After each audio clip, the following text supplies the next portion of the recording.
Okay, good morning, everyone. Hello, everyone that's in the room. So glad you're here today. I'm Ann Rand, if we haven't met, and I oversee our prison, jail, and reentry ministry, but I'm not the one who does the heavy lifting in this ministry. There are a lot of volunteers who do the heavy lifting, and by that, I mean they're in the prisons and jails. A lot of my work revolves more around the reentry side and making sure Willow has services that will meet with people. We have a team, husband-wife team, that call every single person that we get a call from that's coming out of incarceration that wants to connect with our church. We have services in our Willow Creek Care Center, which allow people to get food and clothing. And I did want to announce that on October 18th, we have our biannual job fair here at Willow. It's in the main lobby. I've got flyers on the table. If you're, obviously you guys can't get the flyer, but I can probably put it in the next e-news, and you can, I'll share a link. But at every job fair that we have, we always ask the employers if they are second chance employers. And the reason for that is we just want to raise the bar and, you know, encourage them to be thinking in those terms of giving people a second chance through employment. You know, we've got a really good relationship with UPS, and I've talked to their hiring managers, and they are definitely a second chance company, if you didn't know that before. So I definitely give them a shot. If you do come here to the job fair, we do offer extra perks. For the ladies, we're doing free makeovers this time, and men and women, you can get free haircuts. We do free resume review, free headshots, and we do free drawings. So there's like a drawing for $100 gift card, and we have drawings for refurbished tech equipment. I oversee computer connection. So that's a team that takes laptops and desktops and they refurbish them. So people who need access to tech equipment, if you need a laptop, you need a desktop, if you need a bigger monitor, we make those things available at the job fair. So we'll have all of this great stuff at the job fair. You won't want to miss it. Plus, there's going to be at least 70 employers there, which I think our number should be at. We're at about 45 employers right now, and the job fair is about 3 weeks away. So I anticipate more employers coming, and they're really good. So with that said, excited that you're on this call with us. We have a wonderful guest speaker this morning. Her name is Joy Stevens. And Joy, what is your official title? Oh, you're chaplain, but you're a director of this trauma healing program. Yes. That goes throughout the country, and she teaches in jails and prisons throughout the country on this concept, a very important concept of trauma healing. And so I'm going to turn it over to her in just a second, but Joy is with Good News Jail and Prison Ministry. That's how I got connected with her. And we're so excited that she can teach this morning. Before we get on to her part of the message, I just want to give you a little heads up on two things that are coming up, two business things also coming up besides the job fair, October 18th. Next month for our P&J gathering, I believe that'll be Saturday, November 5th. It is going to be Gun Violence Survivors Weekend. And you may be saying, well, why are we doing something on gun violence survivors? And that's because so many people who are incarcerated themselves have been victimized by gun violence, and they may be the perpetrator of gun violence themselves. So it's an excellent opportunity to give back, for all of us to give back to something that is very important. And that is, we create these healing gift bags, and they go to the mothers and the families who have lost a child to gun violence in Chicago. And, you know, we do 100 of these. We've done this for 6 years prior. So this is, you know, our we'll be hitting 700 bags. It's a small number. I wish we could do more. We maybe can in the future, but what we try to do every time someone loses a child in the Chicagoland area, there's a team of volunteers that go to their house, actually go over there physically and bring this healing gift bag. We're one church out of many that probably creates these healing gift bags, but our bags this year, I'm happy to say, we'll be having little comfort dolls in them. Now I'm going to show you these comfort dolls. I had the Willow Knitters make these comfort dolls, and the Willow Knitters are just this wonderful group of women. They made them for my anti-human trafficking group. So later on this month, we're going to be giving these away to women survivors of human trafficking. But for November, they're making me a special batch of dolls specifically designed for the gun violence survivors. So it'll probably be more little boy dolls, just to, so a mom or dad can hold that doll and just maybe receive a little comfort during their time of loss. The bags also have other great things. And then there's a book on grief called Good Grief, which is very powerful. There's a little soap sack that's handmade. Again, that's a beautiful thing. We will have a picture frame and a candle in it. So it's just a little love gift that says we care about you in your time of loss. So, but before I let you go, I got to show you these cute little critters. So this one's got a little black eye. This one's got a black eye too. They got names. They're all named. This is Tommy, and this is Mary Beth. Sometimes they make little animals. This is a little octopus. So we've got these two guys. We do cultural hair, which is kind of fun. And like I said, other little animals. Here's a turtle, and yeah, sometimes they have different clothes on, and it's really fun. So anyway, all that to say, if next month, if you really want to get the full effect of this meeting, you're gonna need to be here in person. So just giving you a heads up on that.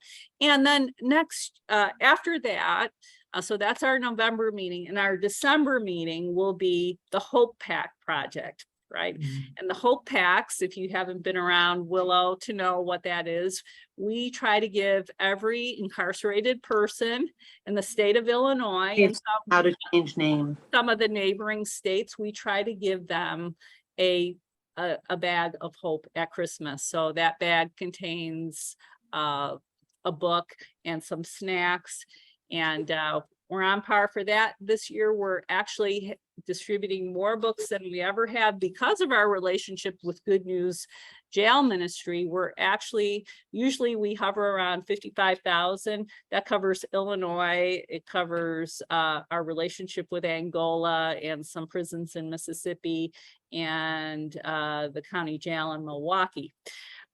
So we usually do about 55,000 here. This year we're doing 82,400 bags, not here, but they'll be distributed because of Good News Jail Ministry partnering with us. So that'll be great. Hey, if you're on this call, if you haven't muted yourself, I'd appreciate if you could mute yourself so we give full attention to our guest speaker.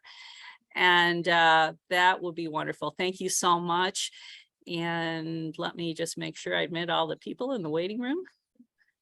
And Joy, why don't you go ahead and take it away?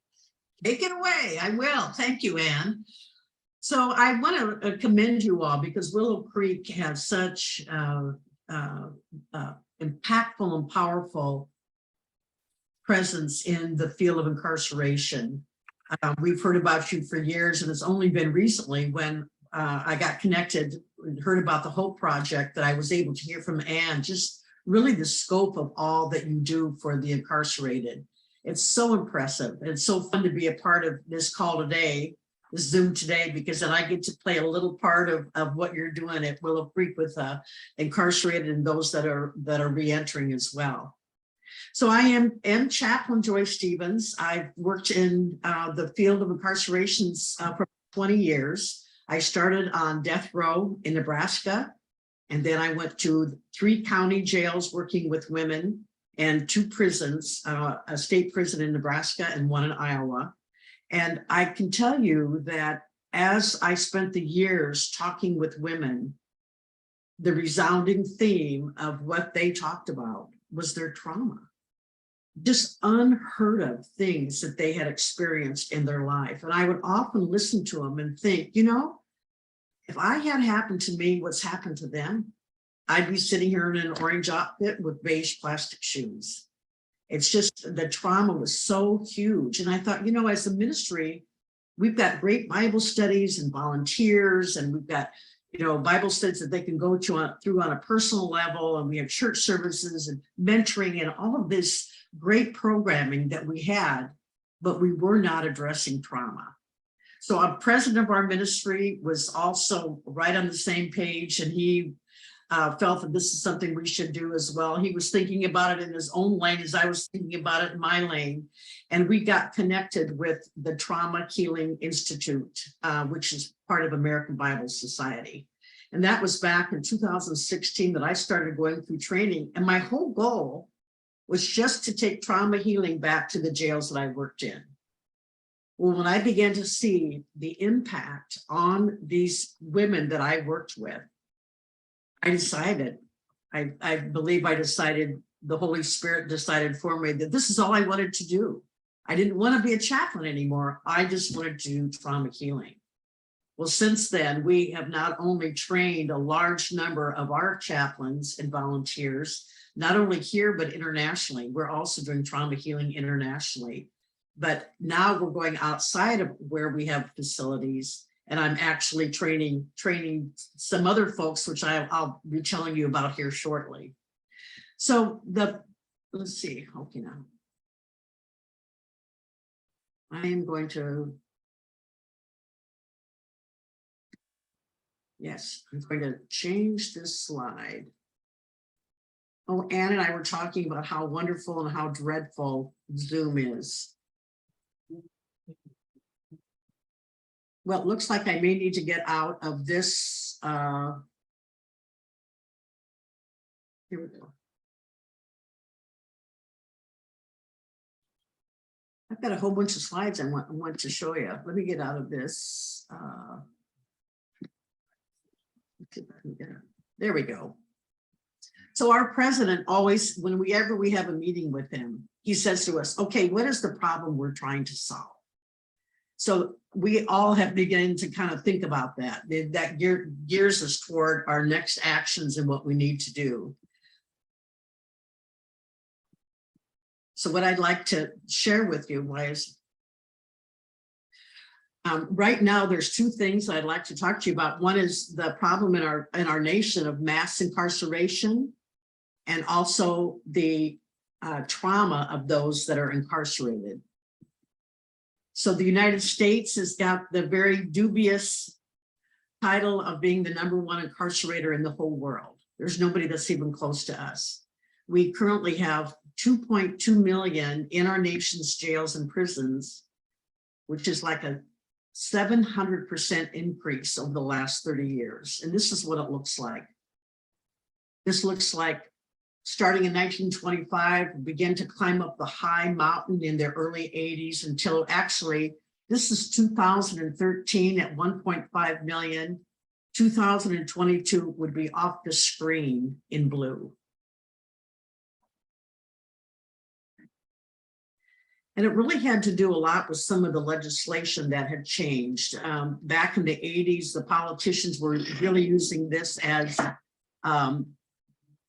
one of their ways to get elected. And so they started getting tough on crime and mandatory minimum, which takes all discretion out of the judge's hands, and whatever the crime is, there's a mandatory minimum that you can give that person. 3 strikes and you're out. That's called habitual criminal. they get 3 felonies and they're put away for a very, very long time. Mental hospitals closing, that was a huge one too, because right now our prisons hold more mentally ill people than our mental hospitals do, that any of our hospitals do, because they suddenly walk outside of mainstream and break laws and end up incarcerated. And so they're incarcerated really because of mental illness. But the one that really had the biggest impact was the war on drugs. And the war on drugs took drug addiction out of the mental health arena and put it into the judicial system. And we're one of the few nations that do this. And so our increase in population in our jails and prisons just shot right up, as you saw on the slide. So we have mass incarceration. And then the second part is the untreated trauma of the incarcerated. And I'd like to show you this video. This is the problem we're trying to solve right here.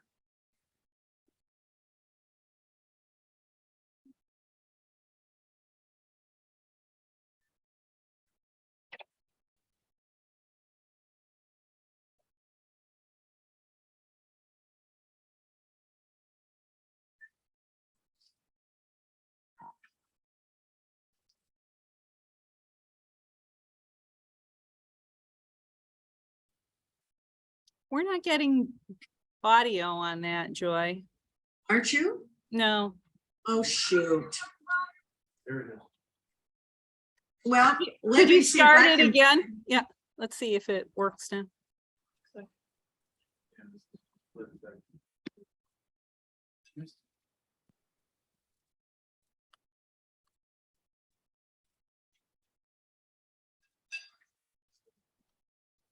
No audio. But you know what? I can talk through it. I can talk you through it. This is a prison, as it says, of 235 men, and it's called. They're going to have a. You know what? Let me be quiet until they start talking.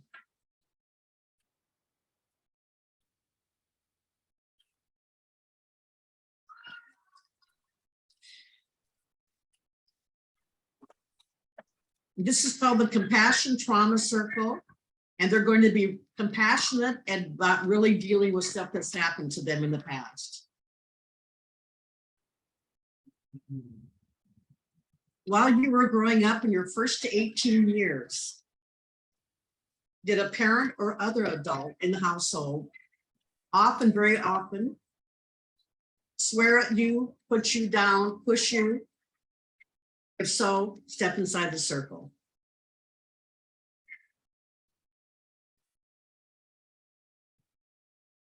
Parent or other adult often pushed, grabbed, slapped, or threw something at you, step inside the circle.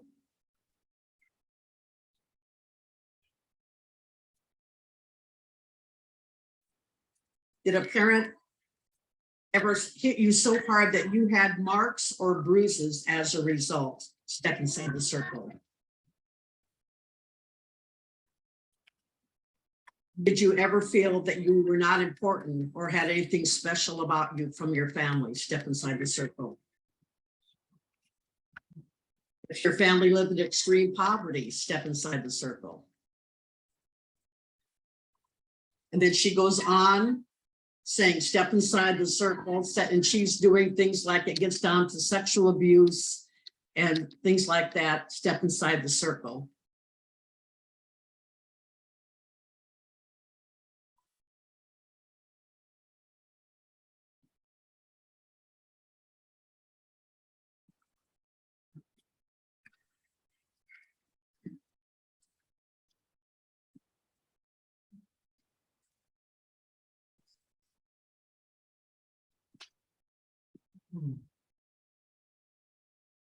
Okay.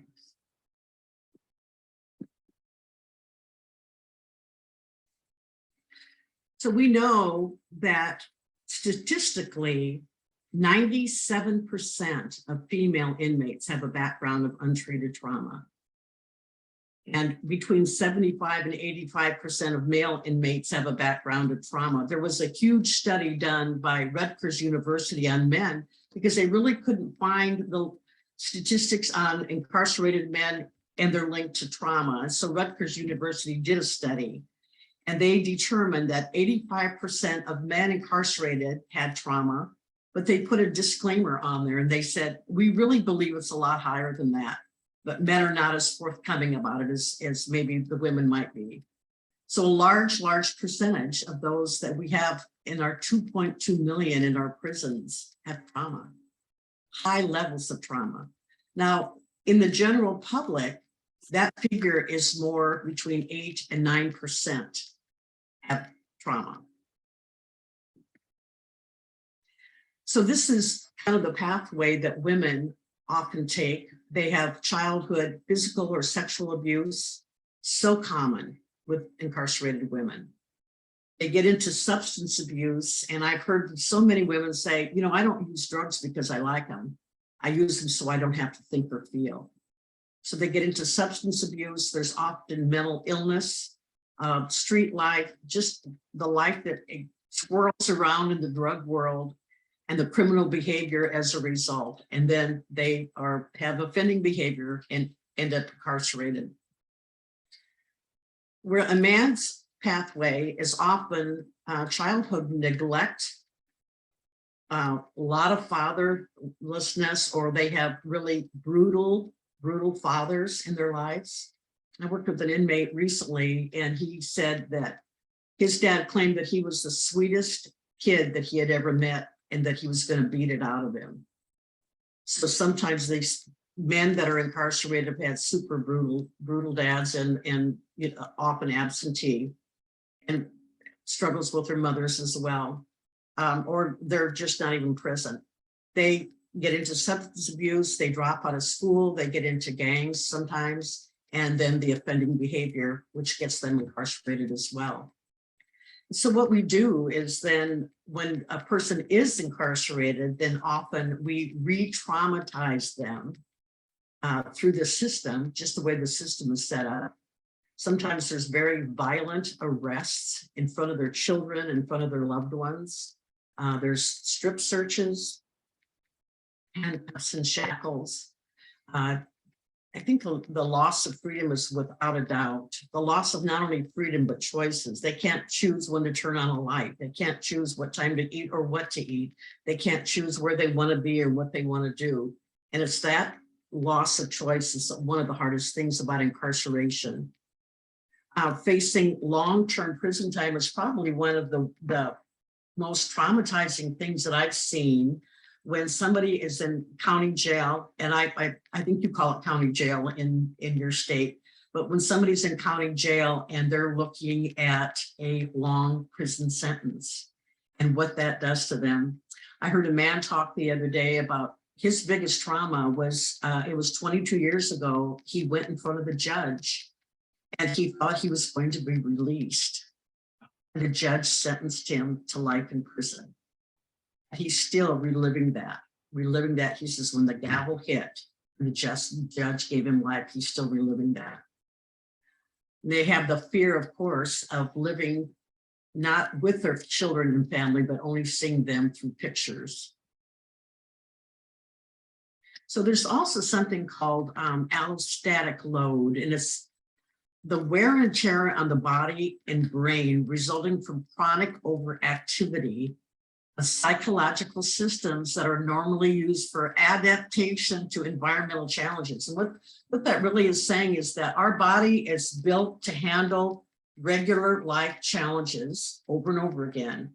But when there's high levels of intensity and trauma, these psychological systems get overloaded and they develop what's called allostatic load. And it also has to do with how they respond to future traumas as well.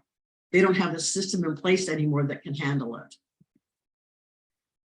Some of the things that can cause this, poverty or near poverty, you know, I think a lot of us in the middle class seem to think that poverty means just a lack of money, but it's also a lack of resources.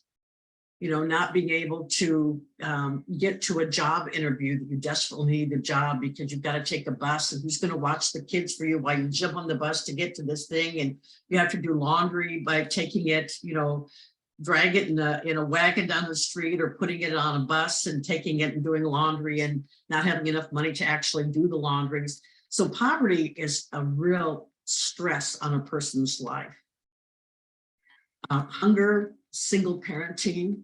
So many of the women in the jail that I worked in, they were doing it all by themselves. They had nobody in their life to help them. And there's a lot of men that do that as well. They're the single parents. Multi-generational caregiving, multi-challenged children, and severe illness. But this last one then, that can be a huge impact on allostatic load is incarceration and all that goes around with it. So we have an issue in the United States. We over incarcerate. We have 1,719 prisons, 102 federal prisons, 3,100 jails, and we're building more and more and more and more all the time. And that's not even counting the private jails. I think just like 106 private jails. 2.2 million incarcerated. Today, we release 97% of, or 95% of them we release. And there's a whole new group coming in every day, being released, coming in. So I don't know what the figure is. I don't know if they'd even be able to judge what the whole figure is of those that have been impacted by incarceration. So we also just know that statistically between 75 and 90%, 7% have untreated trauma. Mass incarcerations and high levels of traumatized inmates. So there's, this is not extensive. There's a twofold solution. One is changing legislation and adjusting our correctional system, doing a major overhaul, which we won't talk about that today, but we are going to talk about trauma ministry in our jails and prisons. So when we say trauma, if those of you who work in jails and prisons or have some association, that word's thrown around, and every prison thinks they've really got it going on when it has to do with the trauma, because they believe that they're trauma informed, and they probably are. And that means they recognize that inmates have high levels of trauma, and the staff is trained on how not to re-trigger them or traumatize them. And then there's trauma responsive, and that's where the protocol is changed, actually written out, like no opposite sex strip searches. Women that are pregnant are not to be shackled, and things like that. So the protocol has changed. And then the last one is what we actually deal in, and that's the trauma ministry, where we actually intersect the trauma, the wounded heart of the person that has been traumatized. And this is a Bible-based program based on sound psychological principles. And I've been doing it now for about 5 years. I did it with our own ministry, and then I've done it outside of where we have chaplains. And I'm just here to tell you it works. It is a powerful program that's now going throughout our nation's prisons, a lot of them. I'll tell you about that in a bit. So the definition of trauma is our hearts can be wounded when we are overwhelmed with intense fear, helplessness, or horror. That word horror always stops me when I read that, thinking about experiencing horror in your life. This is referred to as trauma. It can happen in the face of death, serious injury, rape, or other forced sexual activity. Sometimes witnessing trauma can be just as difficult as experiencing it. So I'm going to do a little bit of interaction with you. I'll have to see how that works. Anne, I don't know if you're around where you can kind of relay this. Whoops, she popped up. So if anybody in the audience there wants to answer this, or anybody online, I'd love to hear it. So these are 3 behaviors that we often see with people that have trauma. One is reliving. So what might reliving a trauma look like?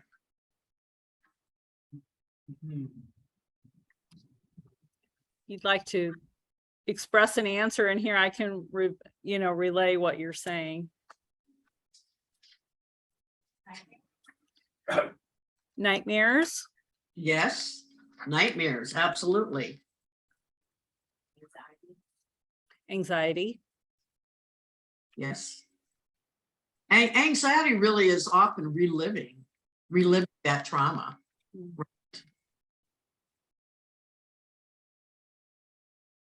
Something often a person with trauma tells their story over and over and over again. And it might be to you, and you might think, I've already heard this, but that's one of the signs of reliving the trauma is by talking about it. So how about the avoiding? How might a person be avoiding if they have trauma?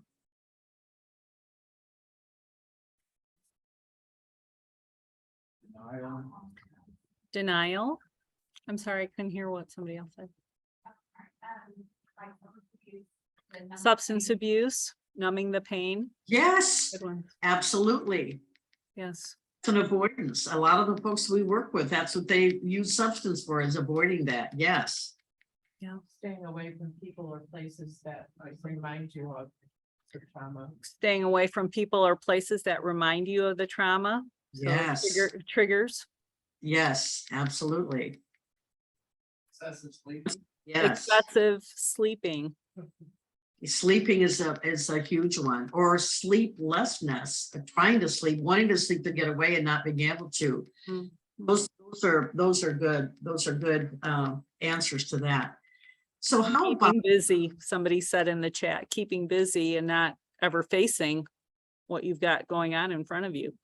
that's right, trying to get away from those thoughts by just any kind of addiction, keeping busy. It can be, gambling, it can be sex, it can be so many things that people will use as avoiding the trauma. So the last one is being on alert. What might that look like for a person with trauma? Fear. Being fearful. Being fearful. Yes. Paranoia. Yes, paranoia. Jumpy. Paranoid, jumpy, anxious. Always thinking of worst scenario that could. Great one. Always thinking of worse scenarios that could happen. Yes, feeling the worst thing's going to happen. So one of the ways that a person being on the alert is they live in dread that another bad thing is going to happen. And I have talked to multiple women who said they fear that somebody is out to kill them. And I said, well, is there somebody out to kill you? And they said, no, but that's how I feel all the time. And I cannot imagine that horror or that terror of constantly feeling like somebody's trying to kill you. So being on the alert, I've also heard it described as, when you go into a haunted house and something's going to jump out at you. You don't know what it is or when it's going to come. Yeah. What's there? And that they have that feeling as well. Something's about to happen. Something's about to happen. So these are three common behaviors of people with trauma. And I read this once, I thought it was so good. If we don't deal with people's trauma, it can calcify into criminal behavior.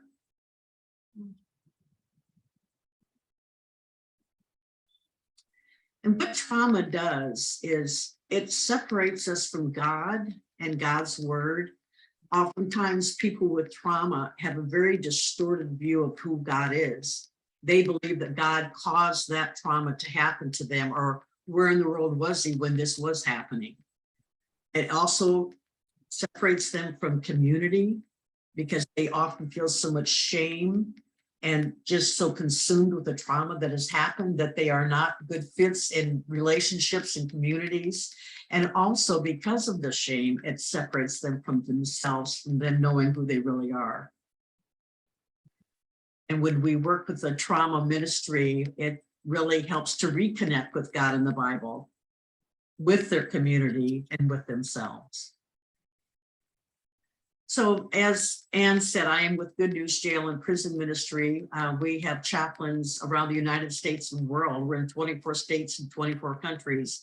In 2017, we developed a partnership with American Bible Society Trauma Healing Institute. And so we started off by training, we trained about, in fact, I can go back to it. We trained, we're in 32 facilities in the United States and in 14 countries with trauma healing. That's not even counting where we have chaplains. This is just with trauma healing. And so we trained just probably about 135 of our own people that were in facilities with Good News in the United States and other countries. But then we now are going outside of where we have chaplains. And I get to do something so exciting. Let's see, pardon me. It's so exciting. I'm working with a peer ministry program. And I don't know, well, you are aware because you guys do a lot of work with Angola. So Angola started by having a theological school, and some of the long-term inmates were given the opportunity to actually go through theological school and get a degree in theology.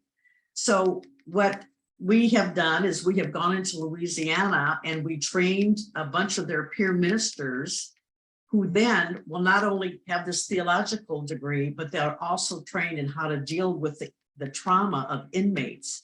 And then they're sent across the state as missionaries.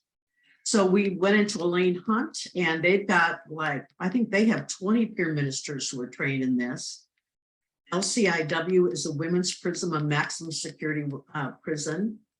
We trained 20 women there, and I trained 9 Angola chaplains, and I actually leave next Saturday and go down and train 30 Angola peer ministers who have just graduated from school, and I'm going to train them on how to do trauma healing. I walk them through their trauma first, and then they train them how to do trauma ministry as they're sent to their posts across the state.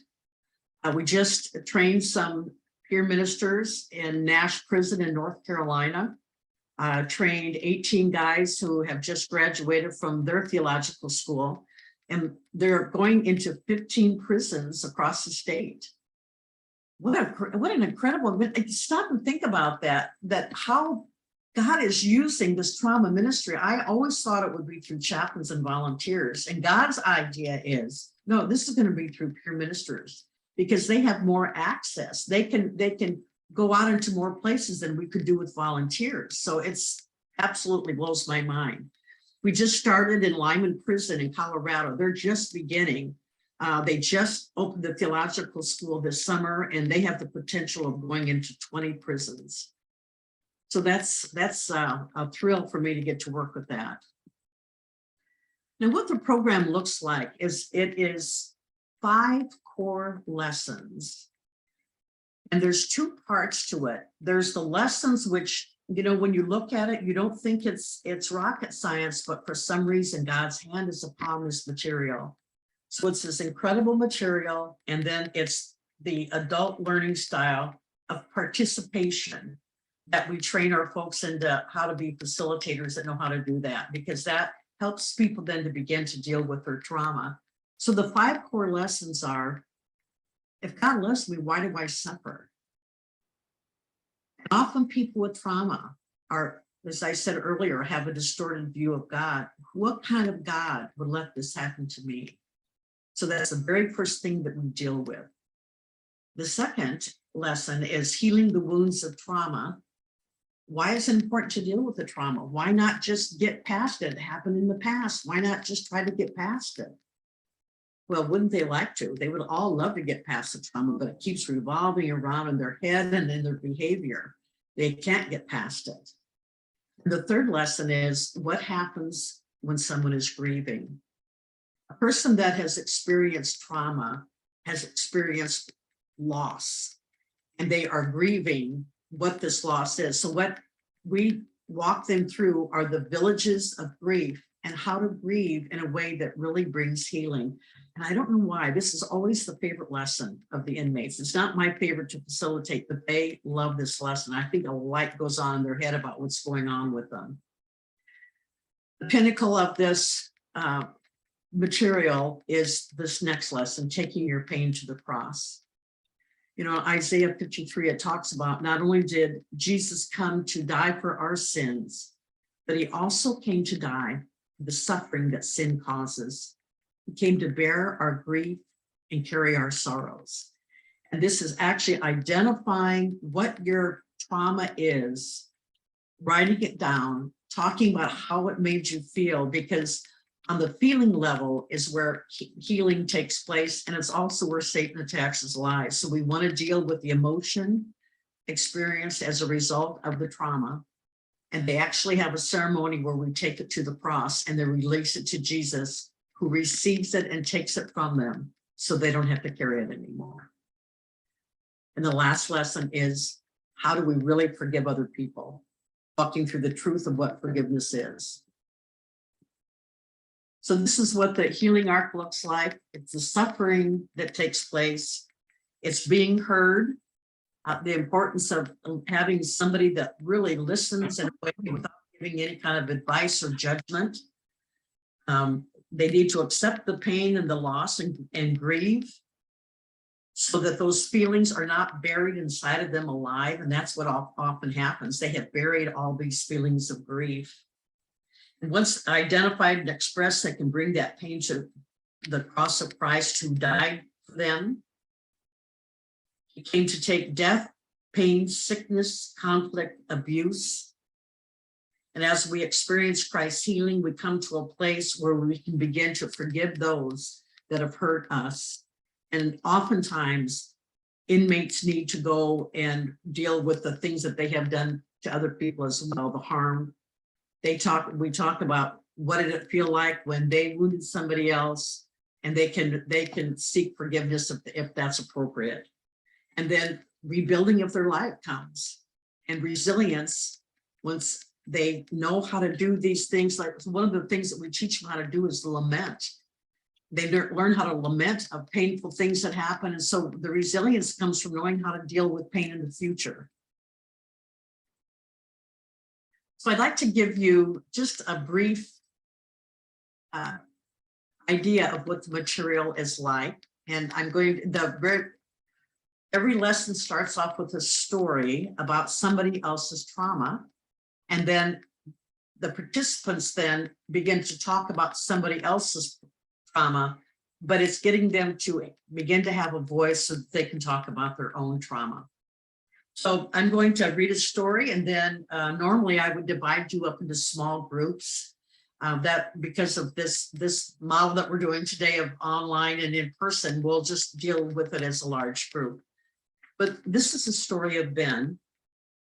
Ben grew up in the city of Los Palmas. He never knew his father. Until he was 3, he was raised by his mom. Then she died, and he had to go live with his aunt, and her husband was cruel to Ben. He beat Ben often and didn't give him enough to eat. Ben went to school and made friends, and when he was in middle school, one of his friends invited him to his church. Ben believed that Jesus had died for him, so he became a Christian. The church became like a family to him, and with the support of the pastor's family, Ben graduated from high school and got an associate's degree in substance abuse and counseling. When he was just 22, he got a job as an addiction counselor at a clinic in town nearby.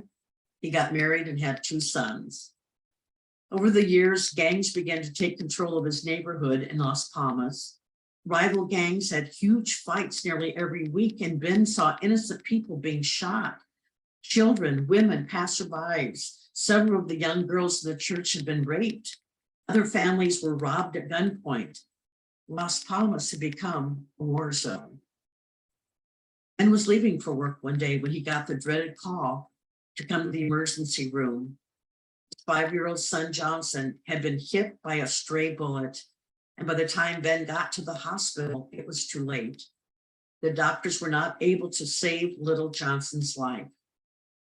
Ben still goes to church, and he believes in the Bible, but he keeps asking, why has God let him and his community suffer?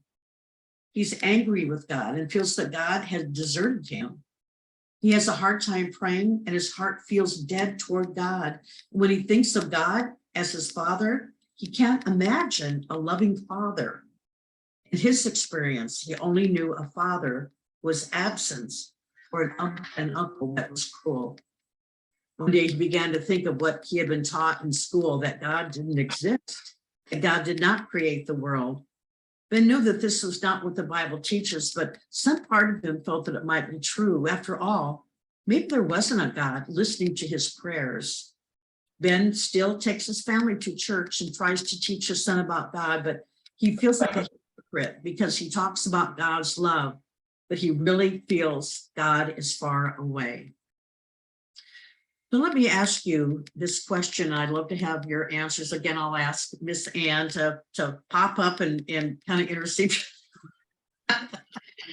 Like a jack in the box.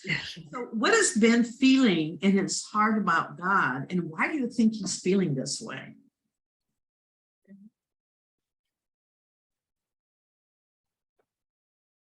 Yes.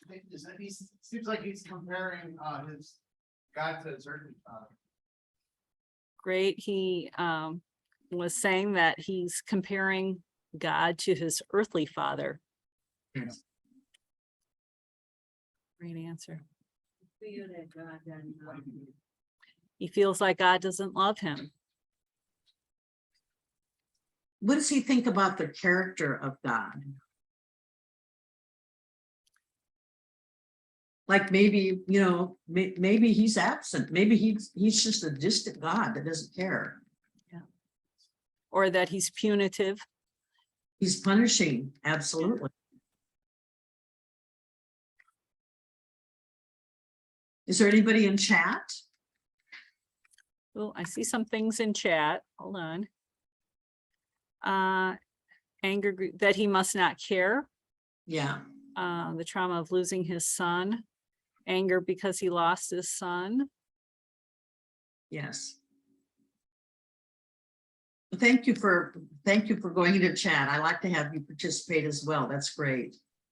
Yes, these are all things that sometimes we feel when something bad happens. We tend to redefine the character of God. But let me ask you personally, and you can answer this or you don't have to answer, but have you ever felt this way?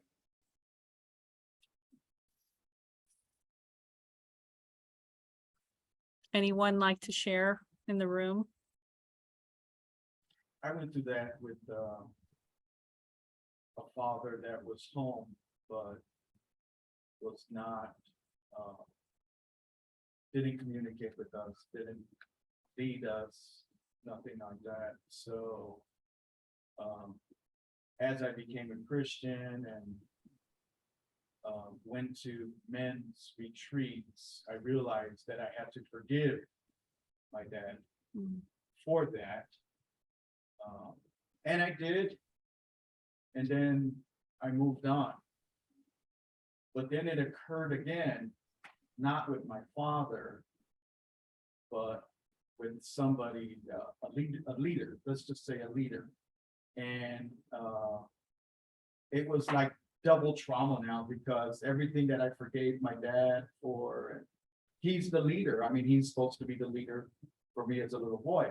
And so by me, I thought I was over that. Here comes another leader that let me down, and it brought everything back up from my father. Right. I heard Did that. you guys hear all of that? I did. I could hear it. Yes. Yeah. Thank you for sharing that. And that's not uncommon. Even after we've forgiven, that something can kind of remind us again of what we had maybe forgiven somebody of, but it can kind of bring it back a little bit. Thank you so much for sharing that. I think a great example of what we're talking about here, how we look at God. What's going on here, God? And Terry on the chat is saying at one point she thought God had forgotten about her and that he was absent. I think a lot of us can connect to that emotion. Yes. Well, why are bad things happening? So the good news about this lesson is we do talk about that. And then the next part of the lesson is that we actually list the characteristics of God that we sometimes think during suffering, which are a lot of what you're talking about. You know, he's absent, he doesn't care, he's punitive, all these things. And then we have the response of what scripture talks about the character of God. And then we talk about the origin of sin and suffering. Just the way this lesson is laid out, as yes, we often have these feelings, but this is the true character of God. And where did sin and suffering come from? And then it goes on. Thank you, everybody that was willing to share on this. Thank you so much. So I'd like to leave a little bit of time for questions and answers. You do the questions and I'll see if I can do the answers. Is there a specific book, a writer, a program that is being used for getting through the trauma? I'm just wondering if there's a specific book or something that you guys are using. Well, there is, and that's what we're taking into the prisons. So I work with them to help the Trauma Healing Institute contextualize their material to go into prisons. But there's also material for the church. But this is what the material looks like for the prisons. But I will say that we don't just hand out the material, because learning how to facilitate people with trauma is vital to using this material well. Our desire when working with some of the most profoundly wounded people on the planet, our desire is to do no more harm. So we have trainings that train people how to use the material and how to facilitate people with trauma. But this is through the American Bible Society Trauma Healing Institute material. I love knowing that, Joy, that you're teaching facilitators how to facilitate. It's easy to pick up a book, but sometimes that doesn't get down to the root, and the root will only come out in those community conversations. Yes, go ahead. Handle in a correct way. You're right, Anne. You're exactly right.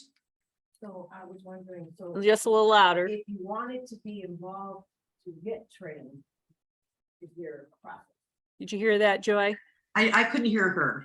If you wanted to get involved in how to get trained, is there a Yes. process? Well, there's two different ways that you can go about it. One of them is that you can actually host a training. If you have teams that you want to send into different facilities, you can host a training. And I would come in, or somebody would come in and train you in this material. It's two sets of trainings. It's the initial training that you're taught how to do it, and then you go and do 2 healing groups, which is the 5 lessons that I showed you, and then you come back, and then there's an advanced training as well. And we are so careful about, before we release people to do this ministry, that we feel that they're really ready to deal with people that have been wounded. And the other way is that you can go online. In fact, I can give you the website, traumahealinginstitute.org, and go under events, and you can look for online trainings. And there's some that we're now doing. I only do in-person trainings. I don't do online trainings. But if you want to go to an in-person training, I would suggest, if you're going to do it in the church, you can do the classic training. But if you're going to do with it through your prison ministry, I would really like to have you do the incarceration material. It fits so well, and it really deals with their crimes, and it also deals with the trauma of incarceration. So they're able to get to the bottom of that as well. Yes. I was just gonna ask roughly just, how long does it take to, like, the in-person training? Would it take if you went into a prison, and to train, to recruit or train the new facilitators? How long does that typically take? How long does it take? Yeah. Is that what you asked? Mhm. So the first training, the initial equipping, is 2.5 days. And then you go out and do your 2 healing groups. And it depends on how quickly you can get those done. If you've got free access to a prison, you can do them really quickly. And then you come back for the advance, and that's about a 2-day training.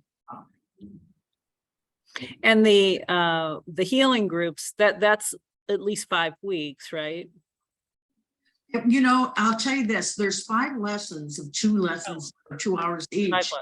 But I really think it's better to compact them more than once a week, because in fact, I can sometimes do them 5 days in a row, or Monday, Wednesday, Friday, Tuesday, Thursday.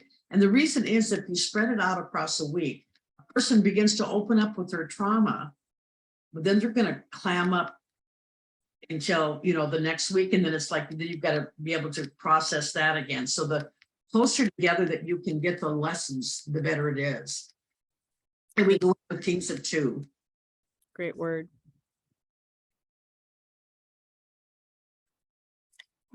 Anybody on chat have a question? Yes, there's something in the chat. 2 things. What you're doing is amazing, so important. What do you believe are some solutions to preventing trauma or getting people out of traumatic situations early, as opposed to needing to address it? Yes. And then the I other would rather not have. question is about prayer. Please talk about the role of prayer.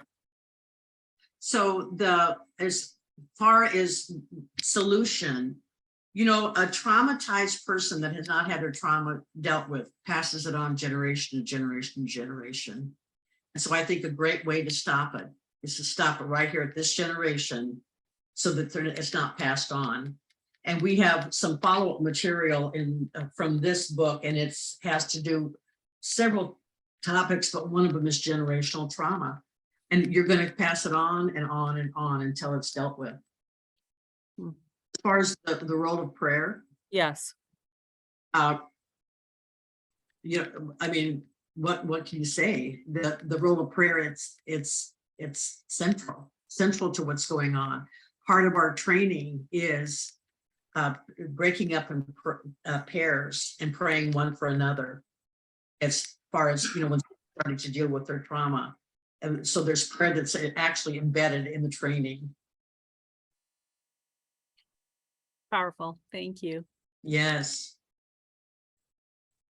I think we have time for one more question. I guess I'll have one. Is there any certain scripture that you guys kind of refer as like your foundational scriptures, or any book or New Testament, you know, just anything? Foundational scriptures. As far as trauma, She had mentioned Isaiah, but I mean, any other like Paul or Philippians, because I was in the jail. Philippians was really good to read. That's it. Yeah, foundational scripture that you use in teaching, or absolutely. Yeah, there's scripture absolutely throughout every lesson. It is so biblically based. So, like, for example, if God loves us, why do we suffer? What are some foundational verses about the character of God? Romans 8:35-39, Psalms 34:18. That's the one that God draws near to the brokenhearted, those that are crushed in spirit. Where is God when we're suffering? Is he far away? Is he the one that had this all happen to us? Nobody draws near to us. When we're crushed in our spirit, God draws near to us. So Genesis 6:5-6, Matthew 9:35. Every lesson is just bathed in scripture. Joy, you know what? I did want you to address a little bit of the success side of what you've been doing. And if there's a story that you can share of, you know, how this is truly making a difference in the atmosphere, Yes. in the jails, in the atmosphere of families. I'd love for the group to hear more about that. I could tell you stories the rest of the afternoon, but I'll pick one of my favorites. It was the woman who had been in and out of jail. She had received scholarships for college. She was a cheerleader, and she, you know, was a really bright girl, but she kept coming into jail, and for very, very violent crimes. Well, come to find out, her brother was a high maintenance, kind of a troubled kid, and the parents disowned him. They dealt with the problem of his troublemaking, disowned him. And then all their focus went on her. And she had a fear that she was going to get disowned. And then they were just like pressed in. And the mother would have the stepfather hold her down and spank her through high school. So she felt such anger and humiliation and the fear of that they were going to disown her, that she became this angry person. They would gather kids outside the school every Friday, like 60 kids, and she would fight whoever they brought in for her to fight. She had to have a release for her anger. She didn't know what to do with it. Well, she ended up incarcerated because she threw her cell phone so hard at her boyfriend that she put a dent in his head. So she was incarcerated. She went through the trauma healing group, and it dawned on her what the root of her anger was. And she was able to express it, talk about how it made her feel, and release it to Jesus, who said he'd come to carry it for her, and he took it from her. I was in the housing unit one day, and somebody came up to her, and she was locked down all the time before this for fighting in the jail.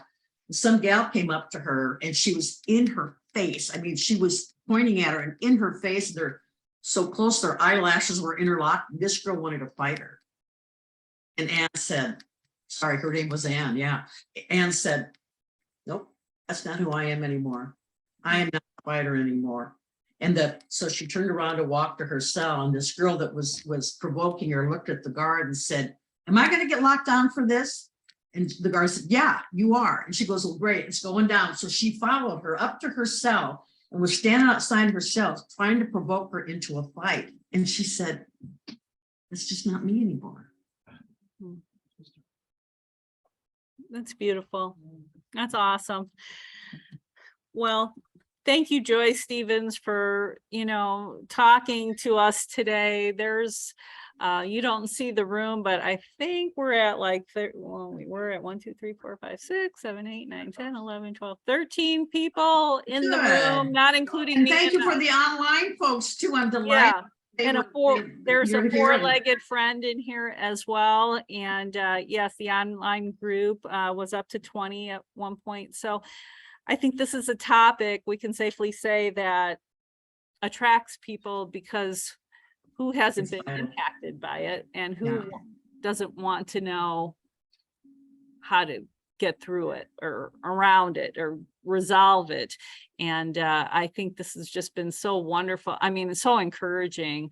I think we're in an era in Christianity where we have to have those practical answers, right? Because right away, when you say you're a Christian, there are groups of people that are just shutting the door and saying, I don't want anything to do with that group, because that's the group that, doesn't allow this and doesn't do that, and they're bigoted or whatever.